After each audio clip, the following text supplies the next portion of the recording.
Shenandoah Valley that it is the gentle fold in the palm of God's hand. And tonight really reminds you of that, doesn't it? We are, ladies and gentlemen, the soul of America. Nothing less than that. And while politicians will stand up and tell you the fill-in-the-blank election is the most important election of our lifetime, I think this time it's really true. 2012 is a critical election.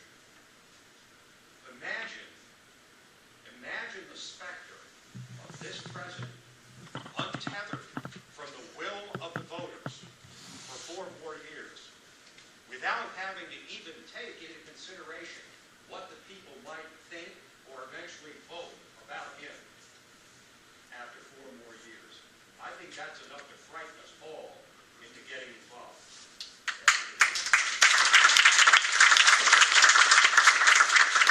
And I appreciate all of you being involved. Although I have to admit I was a little bit frightened coming here tonight because, you know, we are terrorists. The Vice President told us that, and he's the Vice President, so he must be right. Yeah.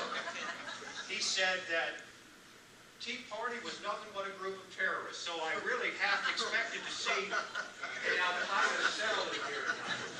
Now, I don't see anybody that, It's our canes. Can you arrange to have this man escorted out? Oh, we are at the sheriff's office, so, you know, that'll be easy to do. See this ball here, don't you? Oh, very cleverly disguised.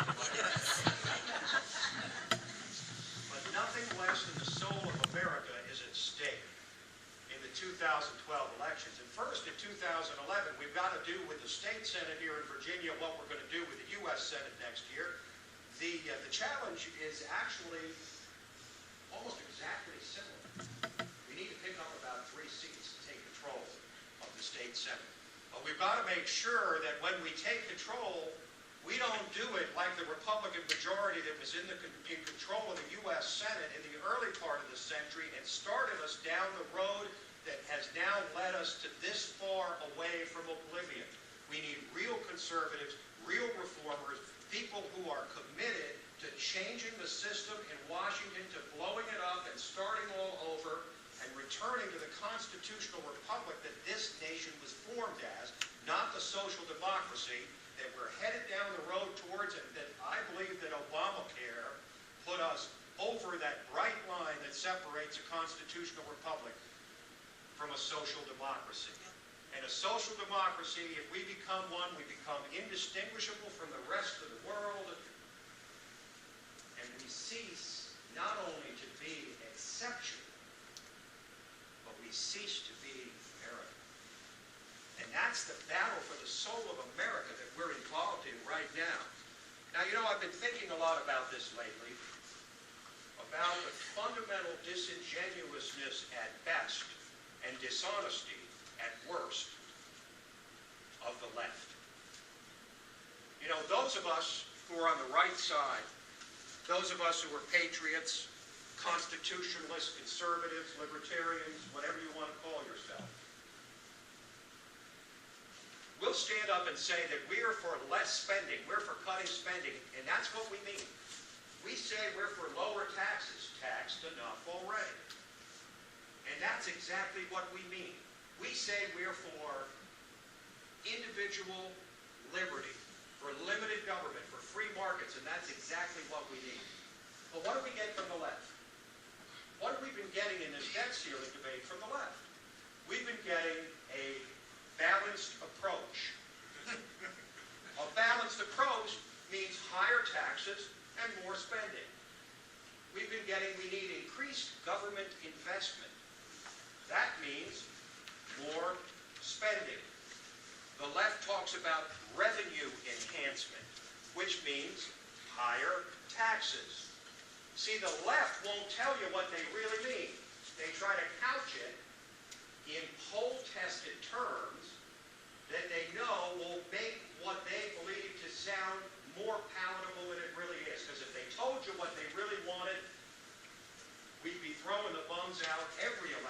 same way we did in 2010. And so there's a fundamental dishonesty on the left that we need to attack. The left wants to control every area of your life. They want to control your money. They want to control your energy. They want to control your food. They want to control your property. They even want to control your light bulbs. So it's not just the economy, it's every area of your life. And here we were in the middle of a debt ceiling debate, which I would call the debt ceiling debacle. And here's the leader of the free world, Barack Obama, the most powerful man on the face of the earth. And what did he do? He acted as nothing more than a political hack. He acted as nothing more than a partisan politician, demonizing the wealthy, demonizing corporations, and talking endlessly like a mantra about corporate jets. Corporate jets, that's the source of all that is evil. That's the source of everything that's wrong in this country. Until we get leaders who refuse to demonize the successful and the very source of jobs and economic growth that make the engine of America run, we're not going to get out of this morass. Fundamentally, the problem that we face now in Washington could be best summed up by a statement by Margaret Thatcher.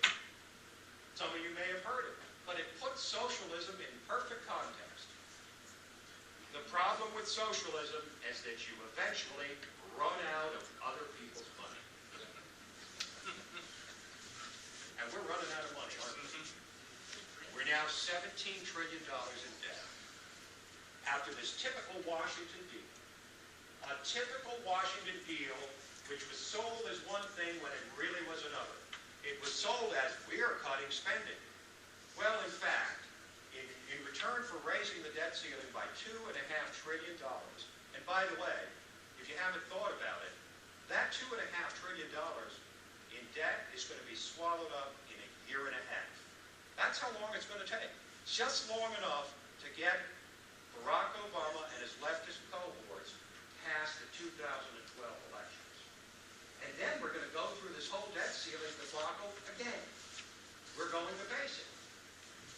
Well, what do we get? A guarantee that they're going to swallow that up in a year and a half. And what do we get in return? Spending cuts, a bipartisan commission. Commissions in Washington have generally been about as successful at getting their way as the Chicago Cubs over the last century. We got spending cuts that are not cuts. They're minuscule reductions in the rate of growth, the unending growth of the federal government, which keeps getting bigger and bigger and bigger. Every department on average grows by 5 to 10% every year. On top of that, the spending cuts are not even enforceable. They're unenforceable because future Congresses can reverse them. And that's what always happens. The tax increases, or in this case, the debt ceiling, is guaranteed to occur right at the beginning of the process. And then the spending cuts always occur in what politicians call the out years, which means the years where they don't have to make a decision, or they can kick it down the road to somebody else. That's Washington, and that's what I'm running against. I'm running as a citizen candidate, an ordinary citizen, a small businessman. I'm 55 years old. I've never run for office before. But you know, like many or most of you who were involved in this Tea Party movement, there was a moment of truth for me. Each of you probably had your own, where you said, I need to do more than complain. I need to actually do something about this. For me, going from an interested spectator or someone who's been involved and sat on boards in public policy and started my own public policy organization, that was really good. But I said, when I saw Nancy Pelosi walking arm in arm with her colleagues across to the U.S. Capitol to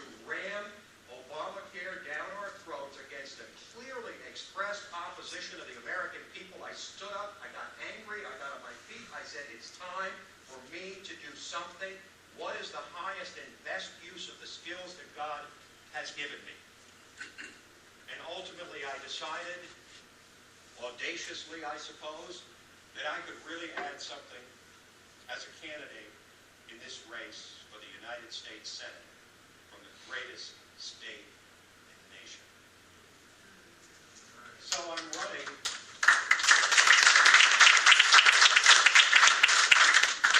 So I'm a small businessman running on a no business as usual platform.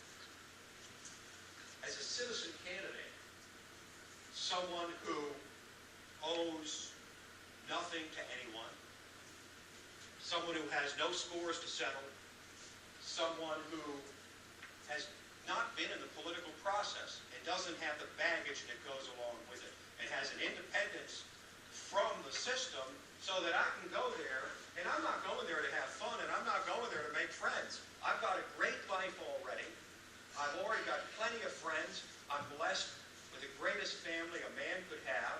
I did the smart thing 25 years ago and married way up. And I got 2 special needs kids that I love more than life itself.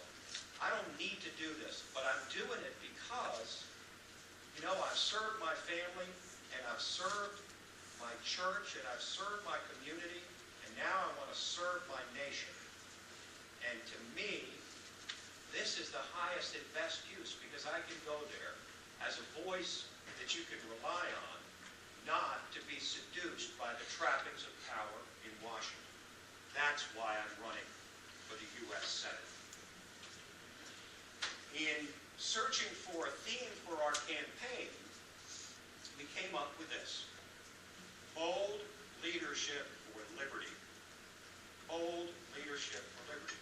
Bold because it's well past time where we can afford half measures, where we can afford tinkering around the edges, where we can afford business as usual, or slight changes, or just a few modest reforms. We're long past that point.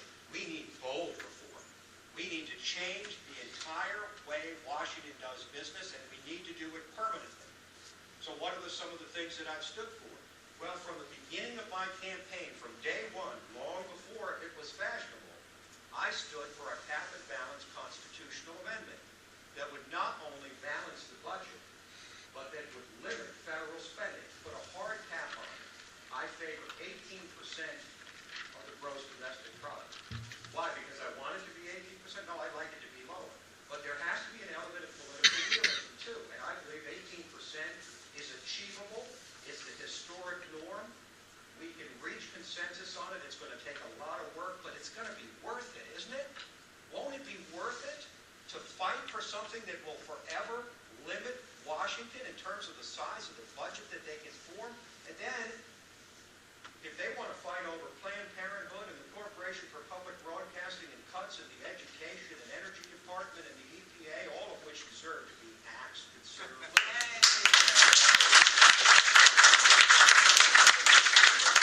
I ask you for a clarification? Is that 18% tax cap that you're talking about, is that an 18% gross cap on all forms of taxation, income tax, sales tax? So that's 18% of would be the size of the budget. That would be the size of the federal budget based on the size of the gross domestic product. So it's not an 18%, the taxes can be no more than 18% of...